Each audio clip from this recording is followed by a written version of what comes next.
vocês? Seja bem-vindo ao canal Canarinho Recife e, como sempre, é uma honra imensa poder fazer mais um vídeo para vocês.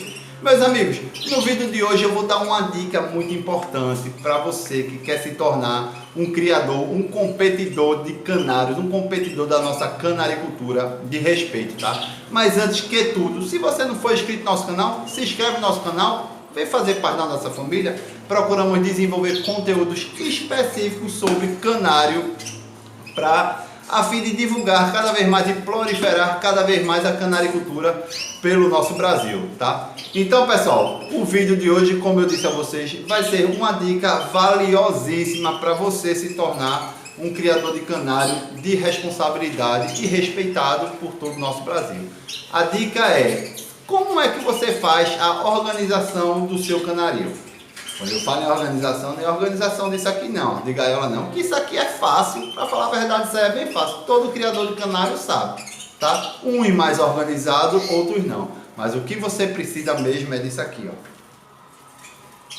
Caderno de controle, meus amigos. Olha, esse aqui, ó, quem me deu esse caderno foi meu amigo Dinho, daqui de Recife, grande criador de verde mogno. Dinho, forte abraço para tu, meu amigo, tu, ó, mora aqui no meu coração, certo? Então, meus amigos, isso aqui é o caderno de controle, tá? Eu já fiz um vídeo lá no início da reprodução falando da importância disso. Agora eu vou mostrar a vocês na prática qual é a importância disso. Isso aqui não é só pra gente estar rabiscando não, tá? Porque, por exemplo, a gente tem lá, eu tenho esses filhotes aqui. Assim, quem é filho de quem? A carga genética que essas aves estão transportando é de quem? Então, isso tudo, meus amigos, se vocês pensam em ser um grande profissional, digamos assim, um profissional, um amador na canaricultura, vocês têm que ter isso tudo anotado. Por quê?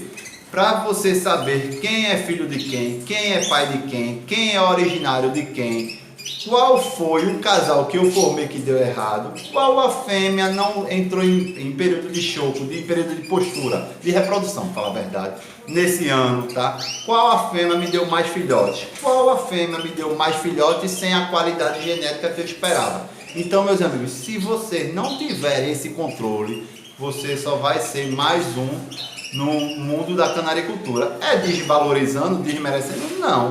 Mas se você pensa em concorrer em canário, vocês têm que ter isso aqui. Por exemplo, vou dar um exemplo nosso aqui. Aqui é tudo garranchado. E eu vou te dizer mais. Esse caderno aqui, se ele for muito organizadinho, não é legal. Ele tem que ser desorganizado.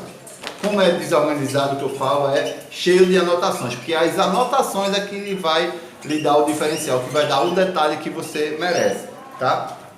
Então, ó, o que é que a gente faz aqui? Na minha situação, coloco aqui toda a listagem dos filhotes nascidos, pai, mãe, data de nascimento, possíveis datas que vão entrar em muda, que a gente sabe que a primeira muda de pena da ave é a chamada muda de ninho. E quando é que ocorre essa muda de ninho? Normalmente no 4º mês de vida, que é onde as aves vão trocar as penas pequenas do corpo, tá? Penas grandes elas não mudam na muda de ninho, a não ser por alguma, digamos assim, alguma enfermidade que essa ave possa apresentar, ou alguma eventualidade, cai uma pena e tal, mas normalmente ela não muda, tá? Então, assim, só para vocês se basearem da importância disso, campeonato, desculpem, os campeonatos, principalmente estaduais, eles começam a partir do período de junho. Ou seja, se eu sei que eles começam lá no período de junho, uma ave, se essa ave nascer em dezembro, provavelmente ela não vai estar na sua melhor qualidade genética em junho. Por quê? Nasceu em dezembro, aí ó, janeiro, fevereiro, março, abril,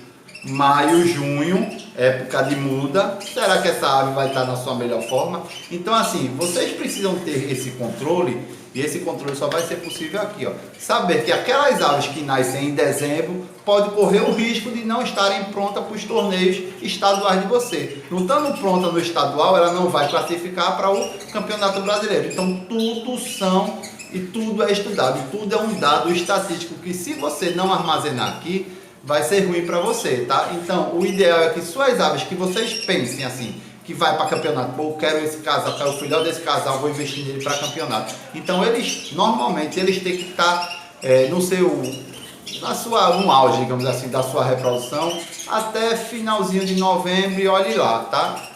Que você vai poder trabalhar com os filhotes com qualidade. Então tudo isso aqui, meus amigos, é importante. Data de nascimento, registro de nascimento, registro do dia que você deu alguma vitamina aquela, do dia que você deu alguma vacina, exemplo lá, vacina de bobo, eu vacinei e tal. Então, meus amigos, isso aqui é uma coisa que vocês têm que seguir, tá? Terminou o ano, vocês não tem que fechar isso aqui, guardar não. Terminou o ano, o que é que vocês fazem? No meu caso aqui, eu terminei, vou registrar tudo em computador. Eu vou fazer os dados estatísticos da ave que me deu mais filhote, das aves que não me deu filhote, das aves que adoeceram no período reprodutivo. Então, isso aqui é muito importante. Para que isso é importante? Isso não é só importante para o ano corrente, não.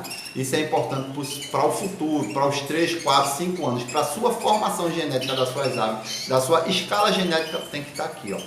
Então, essa é a dica de hoje. Você quer se tornar um grande criador? Seja organizado, organize sua criação, coloque tudo em um planilhado, tá? Se você não sabe fazer, procure um amigo, baixe na internet. Na internet tem alguns cadernos de reprodução já prontos.